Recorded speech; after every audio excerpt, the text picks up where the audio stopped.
And here's Becky. Thank you. Wow. That one I haven't heard, and I just want to say amen and thank you. We're done.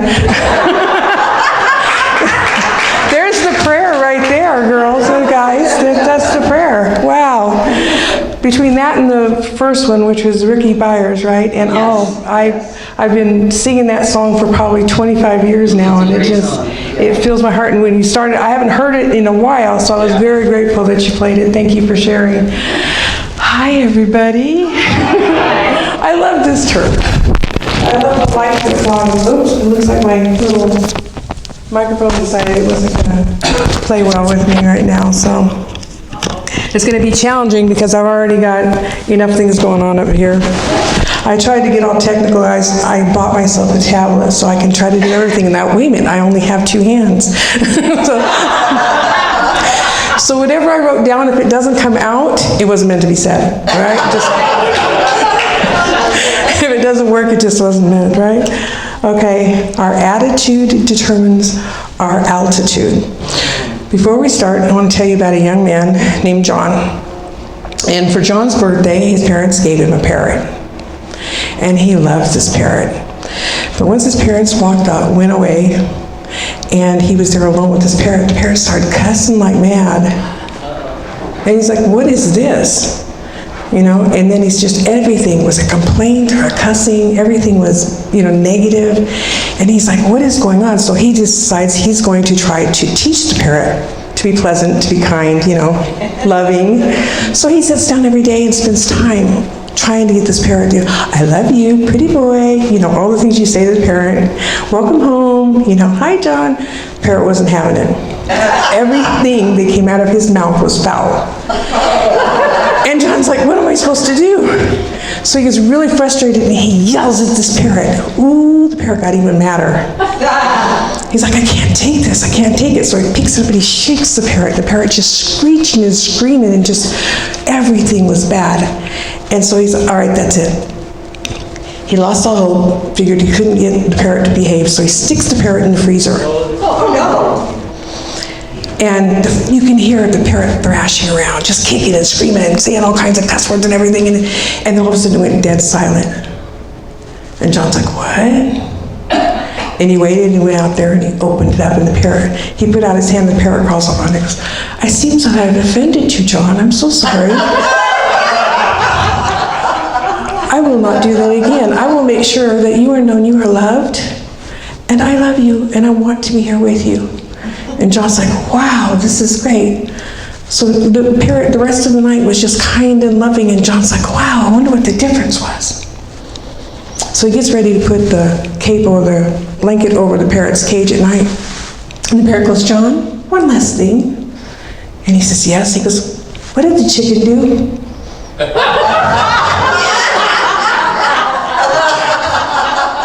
I love that joke. He's like, what did the chicken do for you? To wind up in there, right? Talk about your attitude. The parrot had an attitude for sure, and John was going to make sure that it was going to straighten out. So, as Sunshine said, my name is Beci Rohkohl, and I am in my last year. I'm actually in my last 2 weeks of class. So, I have to tell you that if you're anyone wanting to be a minister, be prepared to do work on yourself, because the path is nothing but learning about yourself and going deeper and deeper. The last class I'm in is called Credo, and it's about what you're all about in life. How you show up for yourself, how you show up for your family, how you show up for your community. And it is a deep dive, and it's been really hard, and it's coincidental enough that the lady that wrote the book, she's kind of foul-mouthed too, but anyway, I've still gone through it in my last 2 weeks. So with God, as my mom used to say, God willing and the creek don't rise, I'll be ordained and licensed this year. So I'm very excited about that. Here's this young lady, and she's talking about, and this is a reminder because I have my 2 young ladies here, 2 of the 4 that live at home. The word attitude comes up in my house a lot. Because 3 of them are teenagers, okay? And they're amazing, but there's times of the month, there's like, I'm ready to shake the parrot too, but I don't. I just say, you want to check that for a minute, or, can we restart here? Because this doesn't sound good. So we talk a lot about attitude, not just the attitude towards how they behave to somebody, but their attitude in life, because it's important to remember that we're going to get out of life what we put into it, right? We reap what we sow. And I love this quote from Henry Ford that says, whether you think you can or you think you can't, you're right. So if I think that I can make it through some struggle I'm going through, then I'm going to make it. If I think, God, this is going to be too hard, it's too big of a mountain, whatever it is, I'm probably going to not make it through. It's going to make it more difficult to make it through. And what I do to myself in the meantime is agonize over what's going on in my life. So I feel like this whole thing is everybody's measuring, is the cup half full or is it half empty, right? My husband tells me I am the most optimistic person that he knows, which drives him crazy, because he's not. He's it's half empty. I'm just like, oh, look, it's half full, we're good. And I drive him crazy, but to me it feels like what we're talking about is the difference between being a pessimist and being an optimist. And I like being an optimist, because even if it doesn't turn out the way I think it's going to go, it turns out better than I thought it might. It turns out better than what's actually going on. So knowing that I have that optimism towards life helps me elevate my attitude. So we have here is an example in the Bible, of course. I don't know if you are all Bible scholars, so don't quote me word for word on this, Reverend Jackie. But Joseph is written in the Bible, and Joseph had a pretty tough life. And he takes 10 whole chapters, and we don't have that much time, okay? So I'm going to condense it way down and give you some of the highlights. Joseph was 11th of 12 sons for Jacob, which they called Israel. And Jacob was a very powerful man, and he loved this son. He loved this son more than the rest of them. They say he'd been a favorite, right? He had Joseph when he was older, he was wiser, he'd already raised his boys, and he loved his son, and every other son in his family knew it. So there was a little bit of resentment toward attitude, right, towards each other. So they're growing up, and Joseph interprets dreams. And he had this dream that he saw all of his brothers bowing down to him. And the nerve of the child, he told his brothers. And his brothers are not as kind as my granddaughters. They took him out into the country and dumped him in a hole first. And then they decided, well, somebody might find him, so they sold him as a slave to people in Egypt. He went on, he goes into the Pharaoh's house, he's doing all these things and working for people and still dream interpreting. He didn't go, oh, what they did to me, oh, I'm not going to get anywhere. He started from the bottom up. He was a slave. And he started from the bottom up, and he advanced. And he was working for the Potiphar, which is the head of the security for the Pharaoh. And he's like working for him, and he's like interpreting all these dreams. And his life had come back up, and he was excited. And then he has a clash with Potiphar's wife because, well, she wanted to do something he didn't want to do. And so then he's in jail. So he's got this whole life going up and down, right? But it wasn't long before the Pharaoh realized, this guy's worth something, and I need him on my side. So he came back up, but not just to the level of Potiphar, he was actually beyond Potiphar now. He was higher than him. His altitude had brought him higher because he was unique and he was genuine to himself. He was true to himself, and he had a good attitude about what was going on. Eventually in this story, he even reconciles with his family. That was probably really tough. Anybody in here ever reconcile with family? You don't have to raise your hand, I can do it for you. I've done it. There's some things that seem unforgivable, but the truth is you can forgive them, because I did.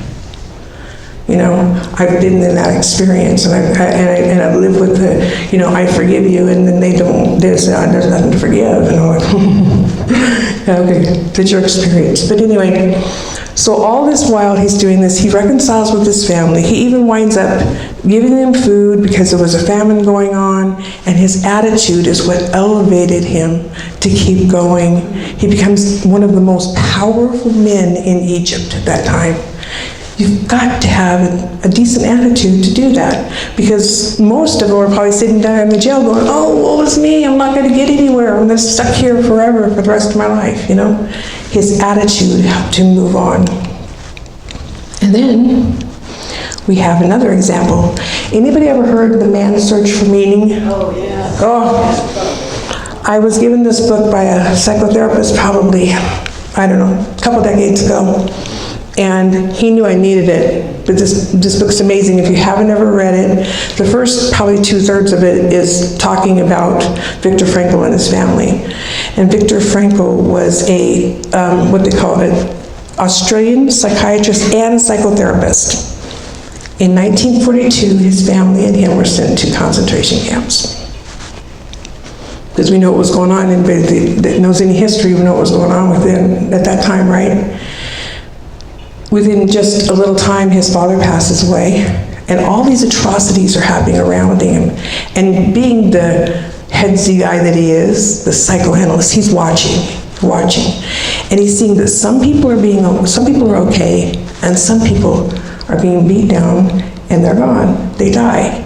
And he's like, what's the difference between the people that are living through this and excelling? Some of them became friends with some of the guards, and had a better life because of it, because of their attitude. He watched and saw that it was their attitude towards what was going on. And knowing that, he actually survived, and the rest of his family didn't, unfortunately. I think he probably died in the 1980s now, so he was quite old when he died, but he noticed that if you worked with them, and you could remember the people that you love, even if they weren't present. Remember the passion you have for life. If you can reconcile all that while you're going through this death travesty, you can make it through, and he did. So he said this here, right? What helped me prisoners alive, what helped keep prisoners alive was examining the intensification of the inner life. That's what I've been doing for 4 years now.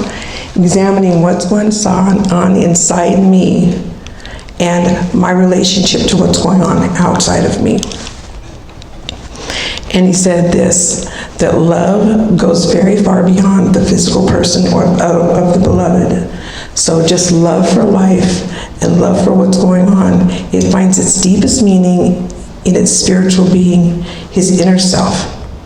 Whether or not he is actually present, whether or not he is actually still alive at all, ceases to somehow be of importance, because it is about our attitudes. We get from it I told my husband the other day, this is going to be what I believe it to be.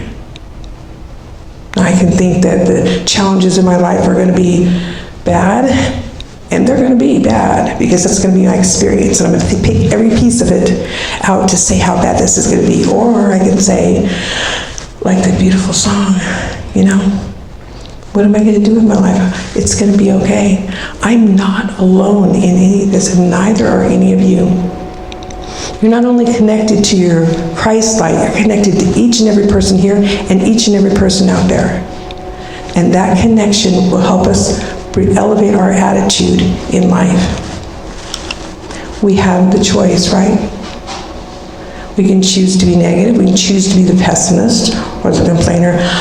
I know a person, changed the name to protect the innocent, but she's probably in her 80s now, and something happened to her in her early 20s, and she is still telling that story. To this day, every time I see her, I didn't get it, and it's just like this, the sign for sign language, this is complaining. So she's always complaining at me, this happened, and I didn't have the life I wanted, and then 60 years later, I'm like, drop that rock, lady, because you're going to carry it all the way in. You know, your life is what you make of it. Even though things happen to us, we can accept it for what it is and we can move on past it. So Frankl places the notion of everyday choices at the epicenter of the human experience. Every day, every hour offered the opportunity to make a decision, right? A decision which determined whether you would or you wouldn't submit to the powers that threatened you. So did you want to submit or did you want to?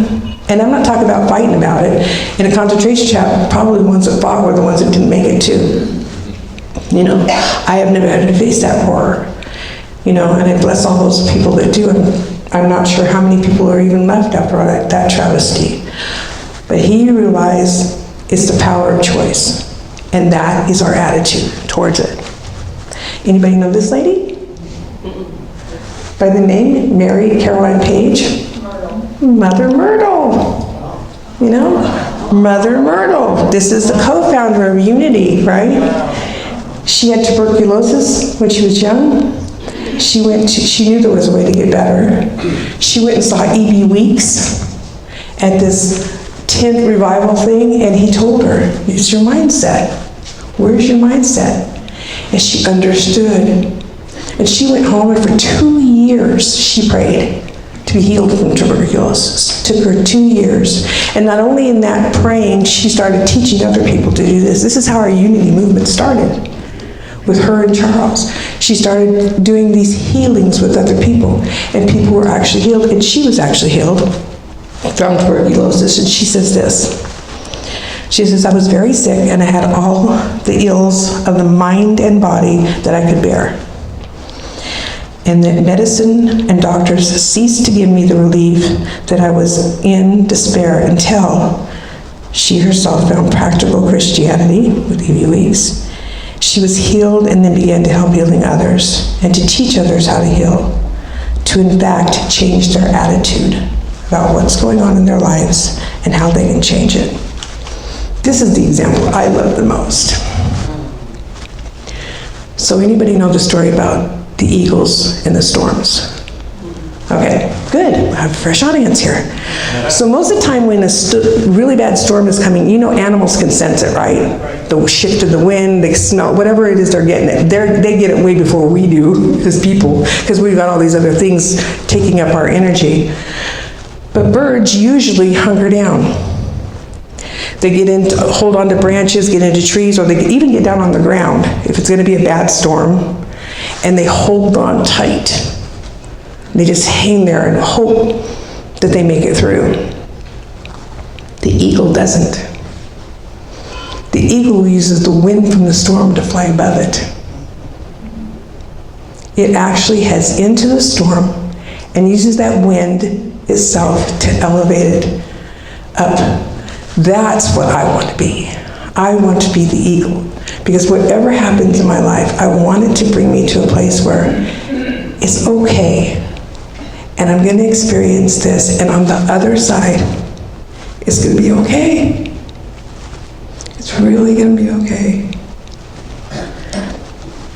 So how can we be like eagles? I've got this for you. I don't know, do anybody know about the word hacks? Hacks, like it's a hack? Oh gosh. Okay, so on the internet, they tell all the things they talk about. They want to give you information. Yeah, this is a hack, a life hack, right? Yeah. Make your life better in an easy, simple way. I have some of those for you. How to help your attitude in really easy ways, because this isn't about a long process. This isn't something you have to sit in meditation for 30 minutes a day. There are actually simple ways to do it. I'm going to talk to you about them. And I'm going to start with my own hack. This one I love. Every person I work with, I've worked with dozens of people on healing, I give them a dry erase marker. It's that simple. You start with a dry erase marker. And I tell them every night before you go to bed, on your bathroom mirror, you're going to leave yourself a message. A love note, an inspirational message, anything. Because when you fall asleep that night and you wake up the next day, you forget it's there. But when you walk into the bathroom, it's the first thing you see and you remember. It's like a fresh start, because everybody tries to get up and go, oh, I gotta do this, I gotta do that. It takes a minute at tops to do this. Leave yourself, and it works great if any of y'all still have children living at home. When their mom was a teenager and she was struggling, I used to go into her bathroom and leave her notes. Now, unfortunately for them and for us, she really hasn't come out of those struggles.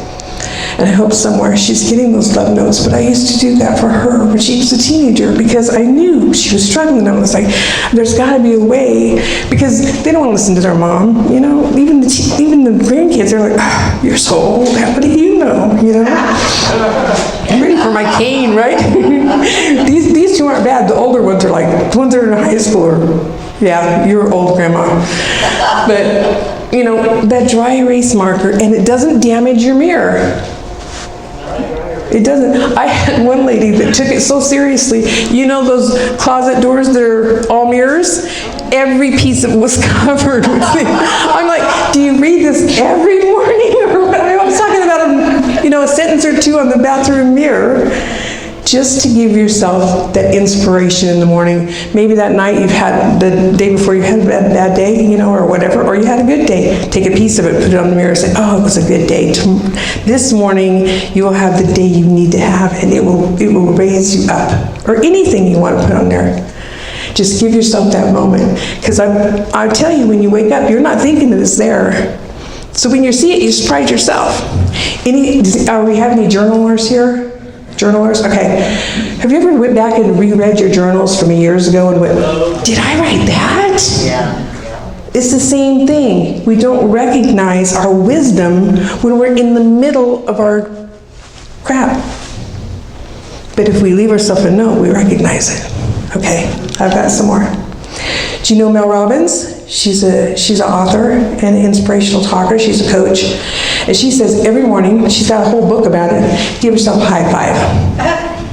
You're standing in the mirror, just high five. That's all you have to do. It's a chemical reaction that actually happens inside your body. You give yourself just that little boost. And again, 2 seconds, 3 seconds, hey, it's gonna be a good day, or hey, I'm on my feet, you know, or hey, whatever it is, just give yourself that high five. I do it, and it puts a smile on my face. I like that. I like to see a smile on my face, because sometimes it doesn't happen. And Amy Cuddy talks about the Superman pose. Has anybody heard about it? Superwoman pose, right? Okay, I'm gonna do it for you.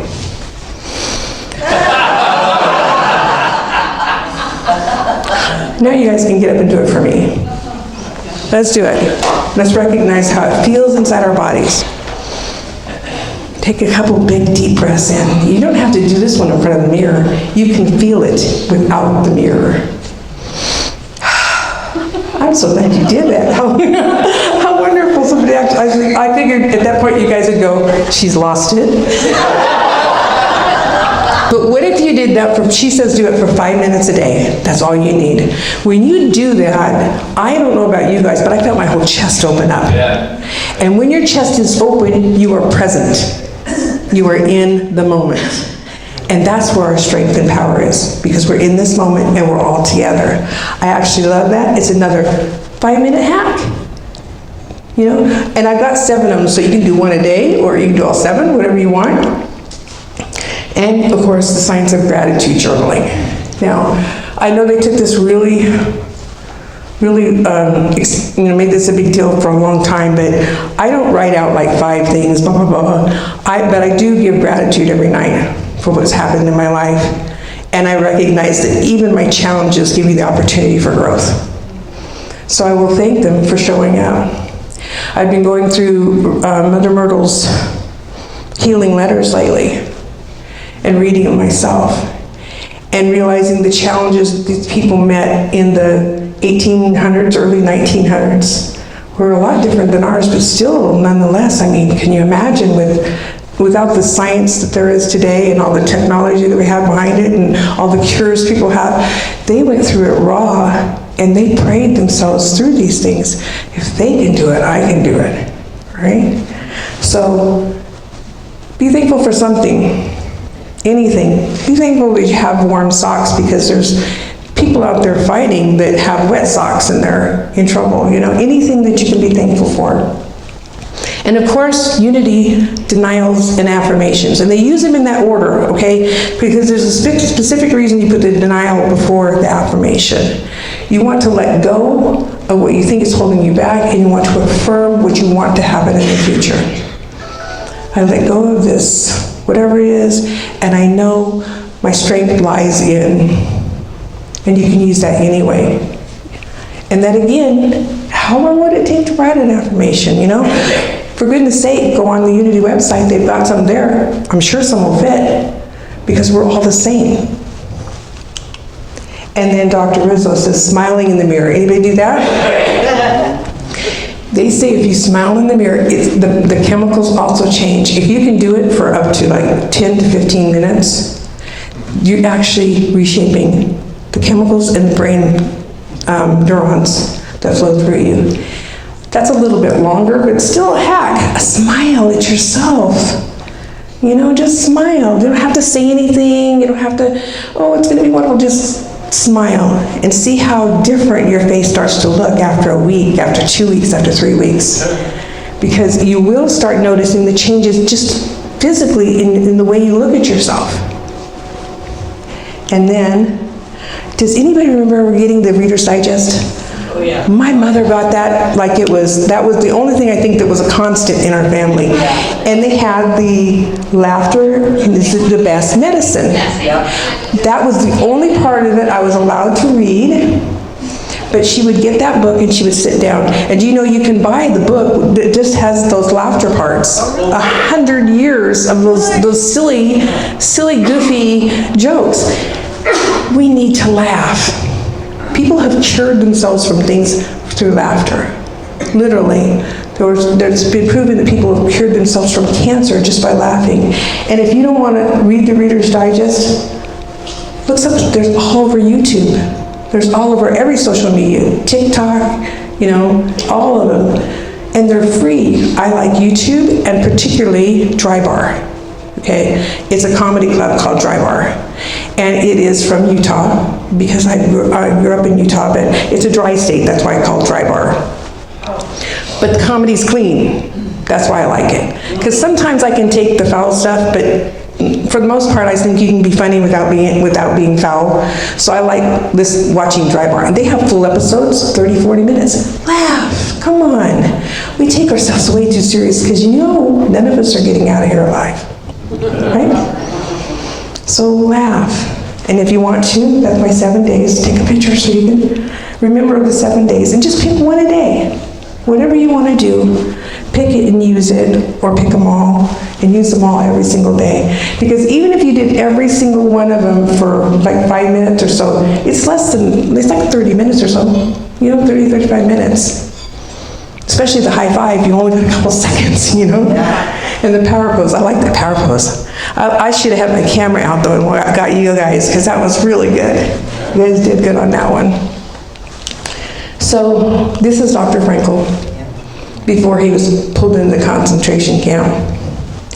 And he says, our attitude determines our attitude. Everything that can be taken from a man, but one thing, the last of the human freedoms. To choose one's attitude at any given set of circumstances, to choose one's own way. You can choose love, you can choose happiness, you can choose joy, or you can choose complaining or aggravation. You know, and a lot of times the kids will hear me when we're stuck in traffic, and I'm just like, go ahead, sweetheart, take the lane. You know, because what I really want to see is the opposite. But I'm just like, no, because I want to live in the good. Go ahead, sweetheart, you must need to get in here. I'm the total opposite as their grandpa when he's driving, right? Let's choose an attitude of happiness and joy. And let's elevate ourselves in the world. And when we do, we will elevate the people around us. Because energy finds energy. And if they don't want to elevate, they will fade away. Because they're gonna vibe with you, or they're gonna be so irritated that they can't, and they're gonna have to vibe away. And that's their choice, right? But when you elevate yourself, you elevate the world, because we're all connected. And I want to end with prayer. Oh, Father, my God, thank you so much for this time together. Thank you for these amazing people, their energy, their love, and even their superwoman pose. We are so grateful that you are here with us in our hearts, in our Christ light always, and we are forever with you, because there is no place that God is not. Thank you, thank you. Amen.